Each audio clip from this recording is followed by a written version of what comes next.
నమస్కారం ETV news కి స్వాగతం। భారాస పాలనలో తెలంగాణ ప్రజలకు తీవ్ర అన్యాయం జరిగిందని ప్రధాని నరేంద్ర మోదీ అన్నారు। ఎన్నికల ప్రచారంలో భాగంగా కామారెడ్డిలో జరిగిన బహిరంగ సభలో పాల్గొన్న ఆయన భారాస పాలనతో ప్రజలు విసిగిపోయారని తెలిపారు। భారాస పాలన నుంచి ప్రజలు స్వేచ్ఛను కోరుకుంటున్నారని వ్యాఖ్యానించారు। దళితుల్ని సీఎం చేస్తానన్న కేసీఆర్ హామీ ఏమైందని ప్రశ్నించారు। 7 దశాబ్దాలు పాలించిన కాంగ్రెస్ నుంచి కూడా ప్రజల విముక్తి కోరుకుంటున్నారని పేర్కొన్నారు। ఎన్నికల్లో భాజపా ప్రభుత్వం రాబోతోందన్న మోదీ అన్ని వర్గాల ఆకాంక్షల్ని భాజపా మేనిఫెస్టో ప్రతిబింబిస్తోందని వివరించారు। భాజపా ఇచ్చిన హామీని నెరవేర్చి తీరుతుందన్న ఆయన అధికారంలోకి రాగానే బీసీ వ్యక్తిని సీఎం చేస్తామని తెలిపారు। బీసీలు దళితులకు భారాస కాంగ్రెస్ ఏవీ చేయలేదని విమర్శించారు।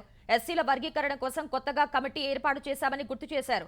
పసుపు బోర్డు గిరిజన వర్సిటీ హామీలను కూడా నెరవేర్చామన్నారు। కాంగ్రెస్ భారాస అధ్యక్షులు నిరాశ నిస్పృహల్లో ఉన్నారన్న మోదీ అందుకే 2 చోట్ల పోటీ చేస్తున్నారని ఆరోపించారు। భారాస 10 ఏళ్ల పాలనలో అవినీతి కుంభకోణాలు హామీలను తుంగలో తొక్కటం మినహా ఏమీ జరగలేదని భాజపా అగ్రనేత కేంద్ర హోంమంత్రి అమిత్ షా ఆరోపించారు। కొల్లాపూర్ మునుగోడు నియోజకవర్గాల్లో నిర్వహించిన రోడ్ షోల్లో పాల్గొన్న అమిత్ షా మిషన్ భగీరథ మిషన్ కాకతీయ మియాపూర్ భూముల వేలం outer ring road lease Kaleshwaram ప్రాజెక్టుల్లో దోపిడీకి పాల్పడ్డారని ఆక్షేపించారు। మజ్లిస్ కు భయపడి తెలంగాణ విమోచన దినోత్సవం నిర్వహించడం లేదన్నారు। భాజపా అధికారానికి రాగానే మతపరమైన రిజర్వేషన్లు రద్దు చేస్తామన్న కేంద్ర మంత్రి వరికి క్వింటాలకు 3,100 రూపాయలు చెల్లిస్తామని చెప్పారు। పెట్రోల్ డీజిల్ పై వ్యాట్ తగ్గిస్తామని ఆడపిల్లల పేరున 2 లక్షల ఫిక్స్డ్ డిపాజిట్ చేస్తామన్నారు। కాంగ్రెస్ భారాస మజ్లిస్ 3 కుటుంబ పార్టీలే అన్న షా కాంగ్రెస్ వారిని గెలిపిస్తే మళ్లీ భారాసలో కలుస్తారని చెప్పారు। అంతకుముందు హైదరాబాద్ సోమాజిగూడలో నిర్వహించిన మీడియా సమావేశంలో మాట్లాడిన అమిత్ షా భారాస సర్కార్ ఉద్యోగాల భర్తీ సహా అనేక హామీలను తుంగలో తొక్కిందన్నారు। ప్రస్తుత ఎన్నికలు దొరల తెలంగాణకు ప్రజల తెలంగాణకు మధ్య జరుగుతున్నాయని కాంగ్రెస్ అగ్రనేత రాహుల్ గాంధీ పునరుద్ఘాటించారు। బోధన్లో కాంగ్రెస్ బహిరంగ సభలో రాహుల్ గాంధీ పాల్గొన్నారు। ఇదే సభలో భారాస నేత మండవ వెంకటేశ్వరరావు రాహుల్ సమక్షంలో కాంగ్రెస్ లో చేరారు। భారాస మంత్రులు ప్రజాధనాన్ని లూటీ చేశారని రాహుల్ గాంధీ ఆరోపించారు। తెలంగాణలో భాజపా భారాస ఎంఐఎం మధ్య ఒప్పందం ఉందని ప్రధాని మోదీ కేసీఆర్ అసదుద్దీన్ మంచి మిత్రులని అన్నారు। తెలంగాణలో భూములు ఇసుక మద్యంలో జరిగిన దోపిడీ సొమ్మంతా సీఎం కేసీఆర్ కుటుంబంలోకి చేరిందన్నారు। కాంగ్రెస్ అధికారంలోకి వచ్చాక కేసీఆర్ దోచుకున్న సొమ్మును వసూలు చేసి ప్రజల ఖాతాల్లో వేస్తామన్నారు। పేదల భూములు లాక్కునేందుకే ధరణి పోర్టల్ తెచ్చారన్న రాహుల్ గాంధీ ప్రభుత్వం లాక్కున్న భూముల్ని మళ్లీ పేదలకే అప్పగిస్తామని హామీ ఇచ్చారు।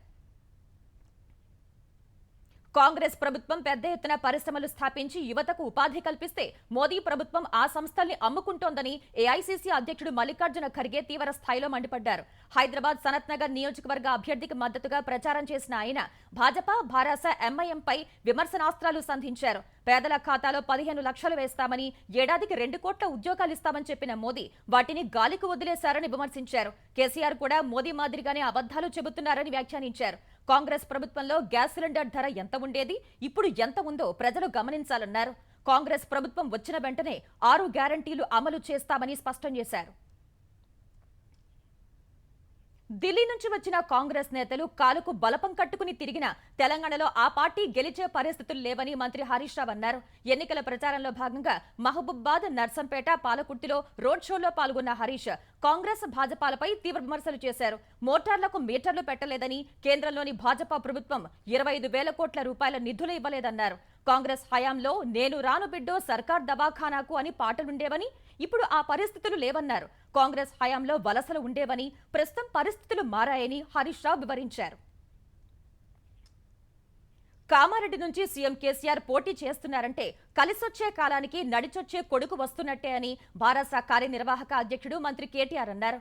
ఎమ్మెల్యే గంప గోవర్ధన్ తో కలిసి కామారెడ్డి నియోజకవర్గం బిక్కనూరులో కేటీఆర్ ఎన్నికల ప్రచారం నిర్వహించారు। కామారెడ్డికి సాగునీరు సహా మరింత అభివృద్ధి చేసేందుకే కేసీఆర్ వస్తున్నారని మంత్రి పేర్కొన్నారు।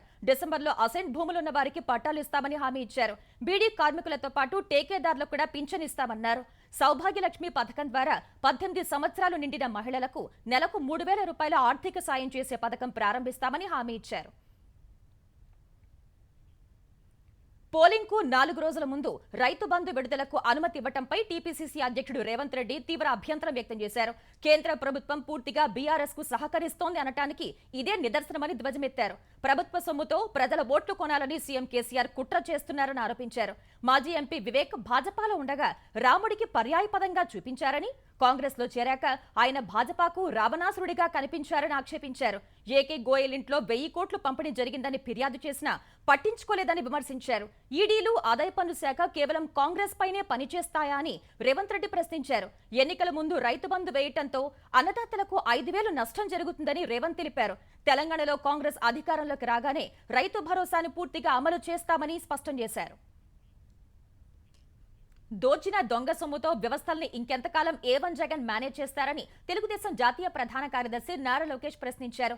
చట్టం, న్యాయం తన పని తాను చేయటం మొదలుపెట్టిందని పేర్కొన్నారు. నిన్నటి వరకు 10 ఏళ్లుగా కేసులు మేనేజ్ చేసుకున్నారని విమర్శించిన లోకేష్ కోర్టు నోటీసులతో ఇక జగన్ అతని దొంగల ముఠా పని అయిపోయిందని ధ్వజమెత్తారు. అవినీతి చక్రవర్తి జగన్ ఇక 6093 ఖైదీ డ్రెస్ ఉతికించి పెట్టుకోవాలని హితవు పలికారు. వచ్చే ఎన్నికల్లో జగన్ను, అతని పార్టీని బొందపెట్టడమే బీసీల ఏకైక లక్ష్యం కావాలని తెలుగుదేశం ఆంధ్రప్రదేశ్ అధ్యక్షుడు అచ్చెన్నాయుడు పిలుపునిచ్చారు. జగన్ అధికారం చేపట్టినప్పటి నుంచి బలహీన వర్గాలపై దమనకాండ సాగిస్తున్నాడని మండిపడ్డారు. బీసీల వెన్నువిరుస్తున్న జగన్ రెడ్డి పేరిట రూపొందించిన పుస్తకాన్ని అచ్చెన్నాయుడు ఇవాళ విడుదల చేశారు. ఎన్టీఆర్ తెలుగుదేశం స్థాపనతో బీసీలకు కల్పించిన స్వర్ణ యుగాన్ని జగన్ కాలరాశారని విమర్శించారు. మొదటి నుంచి బలహీన వర్గాలు తెలుగుదేశంకు మద్దతుగా ఉంటున్నాయని, వైఎస్ కుటుంబం వారిపై కక్ష పెంచుకుని దాడులను ప్రోత్సహిస్తోందని ఆరోపించారు. జగన్ పాలనలో 74 మంది బీసీలు హత్యకు గురైతే 3,000 మందికి పైగా దాడులకు గురయ్యారని అచ్చెన్నాయుడు ఆరోపించారు. జగన్ పాలనలో బీసీలకు జరుగుతున్న అన్యాయంపై ఎక్కడైనా చర్చకు సిద్ధమని సవాల్ చేశారు. సంఘం డైరీ ప్రతిష్టను దెబ్బతీసేందుకు ముఖ్యమంత్రి కార్యాలయం వేదికగా కుట్ర జరిగిందని డైరీ చైర్మన్ ధూళిపాళ్ల నరేంద్ర ఆరోపించారు. పాడి రైతుల ముసుగులో కొందరు అనవసరపు ఘర్షణలకు దిగారని నరేంద్ర ఆరోపించారు. సంబంధం లేకుండా తన పేరును కేసులో ఇరికించడాన్ని తప్పుపట్టారు. పశ్చిమ గోదావరికి చెందిన వ్యక్తులకు తమ డైరీలో పనిచేసే అధికారులు, ఉద్యోగుల పేర్లు ఎలా తెలుస్తాయని ధూళిపాళ్ల నరేంద్ర ప్రశ్నించారు. తప్పుడు కేసులు పెట్టిన వారిపై న్యాయ పోరాటం చేస్తామన్న ఆయన నిన్న డైరీ వద్ద పోలీసులు చేసిన చర్యలపై కోర్టుకు వెళ్లనున్నట్లు చెప్పారు.